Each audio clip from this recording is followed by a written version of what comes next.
Olá, sejam bem-vindos a mais um podcast Videocast da revista ADEGA. Contar para vocês que em 2019, no mês de março, eu tive a oportunidade de participar de uma degustação vertical do ícone Opus One, aqui no Brasil.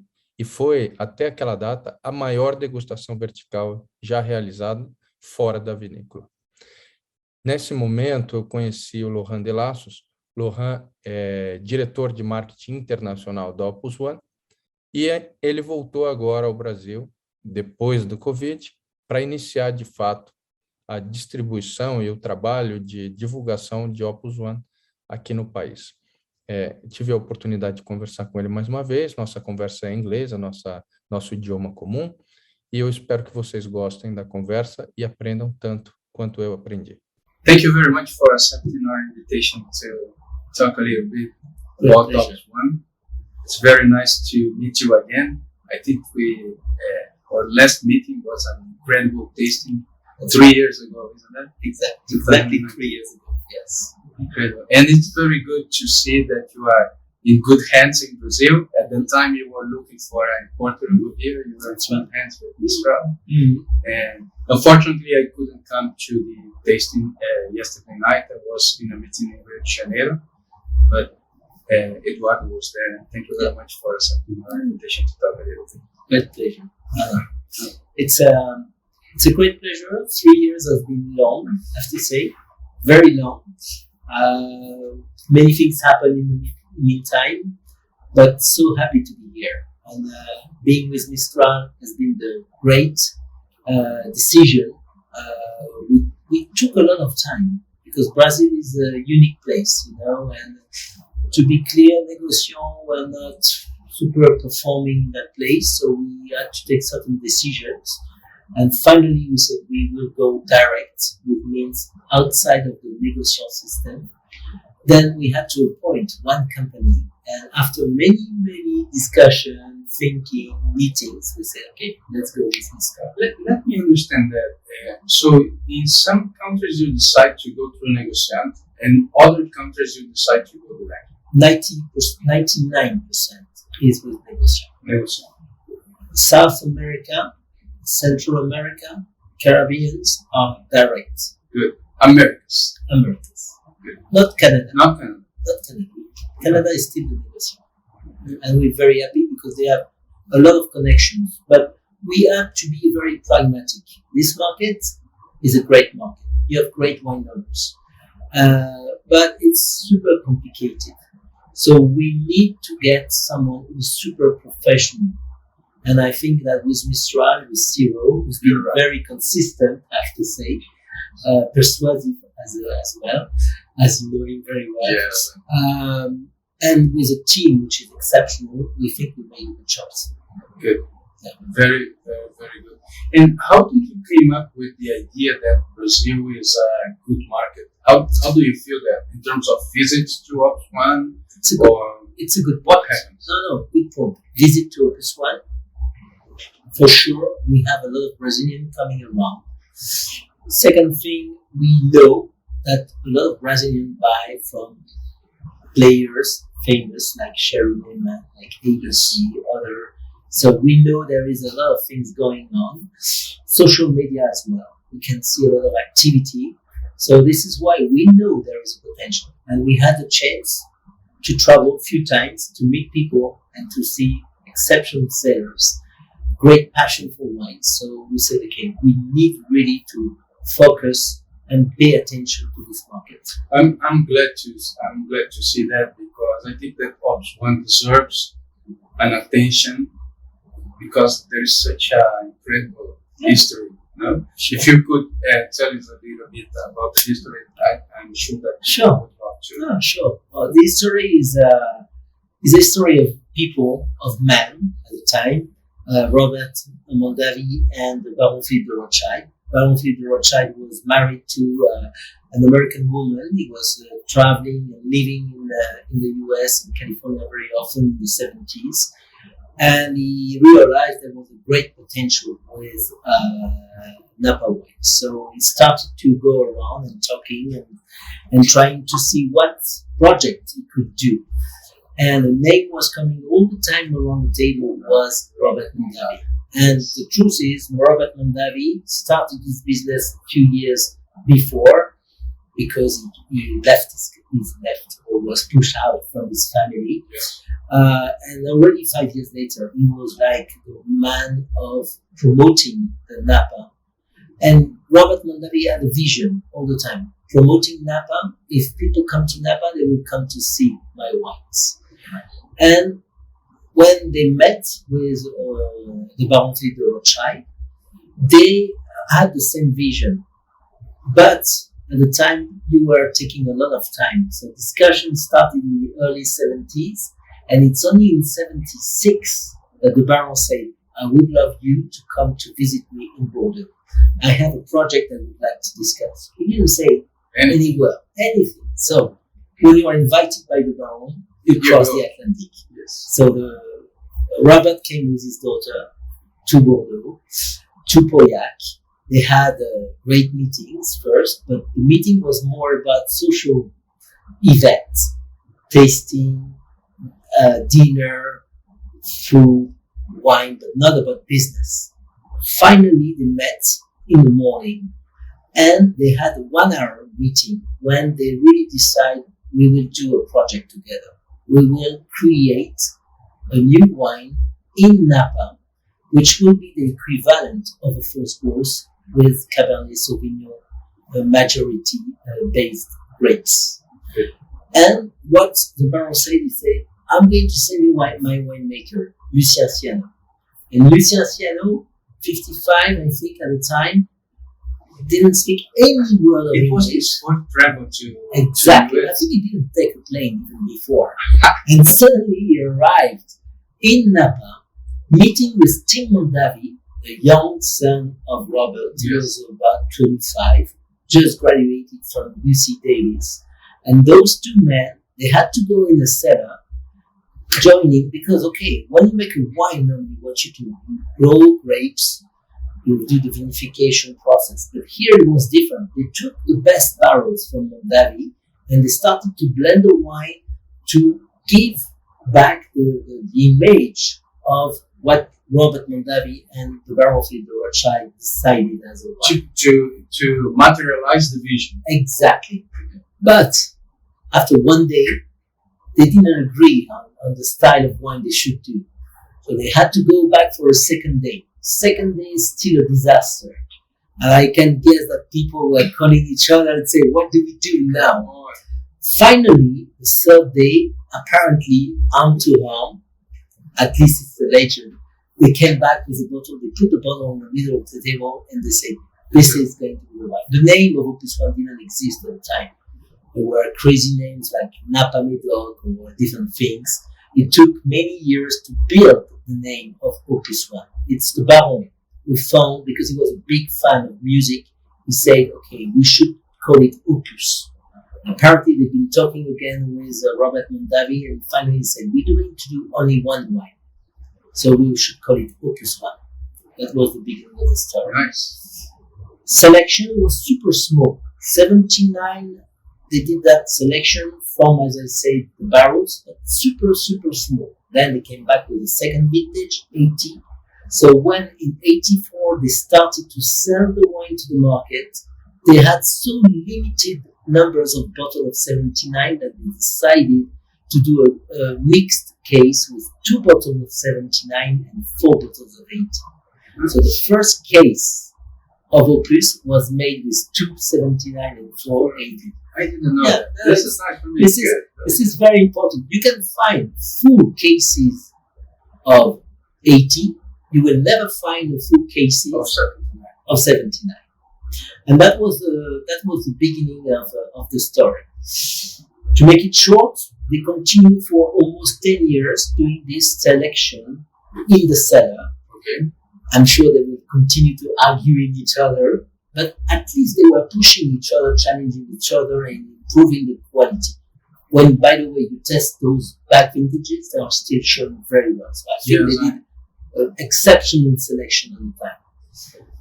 The Baron passed away in 88. Madame de Rothschild, the Baroness, came on board little by little, and then she was really engaged in the project.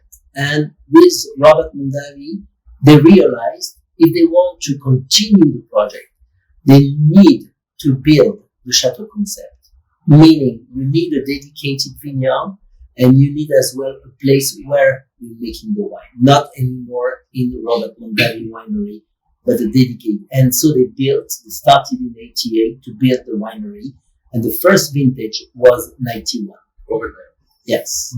One thing is that everybody says that it was very important for the Baroness to have this opportunity to interface with Robert Mondavi at that time, because she was so young and coming from the arts, going into the wine world and this kind of thing. And a lot of people tell me that he was kind of a mentor for her at that moment. And it gives another importance to Opus One as well, because it gives back to the origin. No? It's probably true, because when she came to Bordeaux, when she came to Pauillac, which is not Bordeaux, from Paris, as you say, she was an artist, probably she couldn't change things quickly. And then she realized with Napa, the American way of doing the business, with this visionaire as Robert Mondavi, she could build projects. So she really embraced that project. And you should remember there is a beautiful picture of the three of them, because there is the Baron, there is Madame de Rothschild, and there is Robert Mondavi. And you can really feel that passion. They were very happy at that. Yes, they were very happy. I'm sure there were a lot of challenges again, because you talk about a big ego in the wine business. Yes. But I think they were always thinking, let's build something for the long term. And the good thing is the potential was there. Tokanen Vineyard, we can talk about this today, was the center of the project. We were lucky as well to get those very specific parcels of wine coming from Mondavi. And little by little, we could totally order wine from Mondavi to compose the Opus One. Yes. There's two parts. There's one part which is next to the winery, which has been purchased outside of Mondavi vineyard at the time. On the other side of the road, yes, it was taken over from some of the best parcels from Mondavi. Well, Tokanen is kind of the whole grail for Cabernet Sauvignon. Yeah, so, and still today. But we are so lucky to get that vineyard, I have to say. And the way they built the wineries is very unique as well, because as I understand, the Baroness would like to have a chateau, kind of her home, outside home in Napa. Is that true? It's true. It's even more than true that at the beginning they thought nobody will visit the winery. It was really a chateau concept. It was, she had a bedroom when she was supposed to come in Napa. By the way, I don't know if she stayed there or not. And little by little, the winery has changed, and now we are welcoming a lot of people, visitors. It's part of the DNA of Opus One. But you are right. At the beginning, it was a real chateau concept, very private, family identity regarding the atmosphere, regarding the wine itself. Yes. We were talking about this joint venture, and it brings me to some issue that I missed. That is the label. It's very interesting to explain how the label was. I think the concept. I was not there, but I heard it was a long discussion. We talked a little bit about the name. That came pretty fast, because even there was different discussion. It was made by the Baron with the agreement of Robert Mondavi. The label was made by an agency based in San Francisco. I think the lady called Susan Payne. And I think she made several projects. Probably we have a book like this. But at the end, she came with the idea to represent the two families, the two heads. You have the heads of the Baron Philippe de Rothschild watching east. You have Robert Mondavi watching west. You have the head of the Baron a little bit higher than the Robert Mondavi. So the signature of Robert Mondavi will be a little bit higher than the Baron Philippe de Rothschild. There is a symmetry. And balance. Let's say balance. Let's say balance, yes. And so, yes, it's this label has never been changed since the beginning. We have, in a way, protected the heritage of that story. And in a way, it's very contemporary. No? I think, labeling the wine is so complex. It's a moment. I'm not talking only about Opus One. I think if you think about labels like Petrus today, it's an iconic label. Yes. Of course, it's an iconic wine as well. Would you, like a marketing company, do a label like Petrus? I'm not sure. Would you do a label as a Palmer where you cannot read the name? I'm not sure. Saying that, everywhere you can recognize those labels. And I think it's a little bit the same story with Opus One. Which is strong here is the message is clear. You see, still today, the family, the two family and the two men influence on the wine. And we have a strong heritage. Doesn't mean we are linked by this heritage, but we have a lot of respect for it. And everything we do is still in the continuation of what was decided that famous day when they met in the morning for 1 hour in the bedroom, by the way. Yeah. I didn't say the story. Yes, I hear that. But you remember the story. And they said, we need to make one wine. And that is still today. Of course, we have a second wine, but the second wine called Overture is part of Opus One. It's really linked to Opus One. It's a selection. It's coming from the 69 hectares we have. Okay. And like any fine wine, you do selection. If you have some wine staying, you think it's good enough, you make Overture. That's the way we do it. As a second wine, what is the production size of it? It's pretty small. It's around 10 to 15%. It's really like a Bordeaux, the first grower case. You maximize the first wine. I think we do more than in Bordeaux. In Bordeaux, I'm not sure they do 10 or 15% of second wine. I think it's a little bit higher.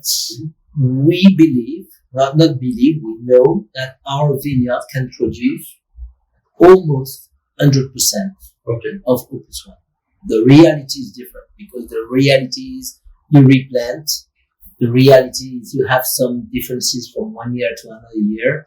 So yes, some grapes maybe cannot go in Opus One every year, but it's a very limited part. We believe that the majority of the vineyard can produce the Grand Vin. Right.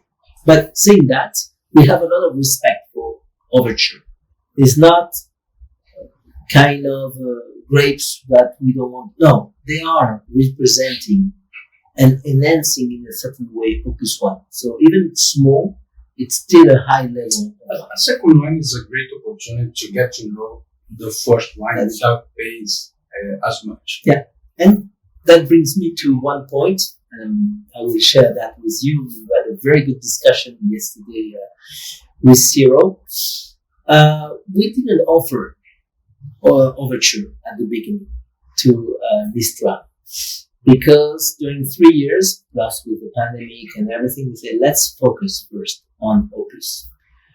But we can feel that there is a demand. I've been talking with different people. I'm pretty sure. Come around, asking for. So that means that in the mind of people, the two wines are connected together. It's not just to get a less expensive Opus One. I think it's just to get the story of Opus There's One. a connection inside. Connection. So I had the opportunity Yes. to taste the Overture in the US. And Yeah. So And it's a very specific concept because we do multi-vintage, meaning that we are blending 2 or 3 vintages, but very recent vintages. So it's a little bit different from Vega Sicilia, for instance. We do the last release, for instance, is 17 and 18. And the majority, now we say, before we didn't say the recipe, now we give more information, the majority was 18 vintage in the bottle. And we want to make an overture, which is approachable, that people can have instant pleasure. It's a great one for on-trade. Exactly. Going into the best restaurants, you have the opportunity to taste it earlier and this kind. Yeah. Yes, it's great. Yeah. We do very well so in the US. It's already coming to Brazil, or we're talking. Okay, we're great. Talking. I'll do my part. No, it will come. It will come. Right. I think yesterday we didn't go into details, but we all think it will be time. When next year, the year after, no rush. We have plenty of time to build things, but yes, we will do it. This is great. Yeah. This is sure. Very good to know. Sure. And I would like to talk about a little bit about the wine itself. We had the opportunity to have a huge tasting. I think it was 45 vintage or something like this. No, it was. I'm not good in maths, but I think it was all the vintages. All the vintage, so since 91. It was probably 39 vintage at the time. 39 vintage. Yes. Yes, it was the first time, by the way, we were doing such tasting. We did a second one after that, a few months later in Germany. With the new vintage. So with the new vintage. So they have more. They have more. But the first one was made here. I tell you, it was impressive for me, the consistency. Of course, you have Opus One is different. It represents a lot the vintage. Yeah. You feel the vintage in each bottle, in each year. I think there are 2 things. When it was at the time, Tim Mondali and Patrick Léon, most of the time from the Tournoi side, Lucien Ciano just at the beginning,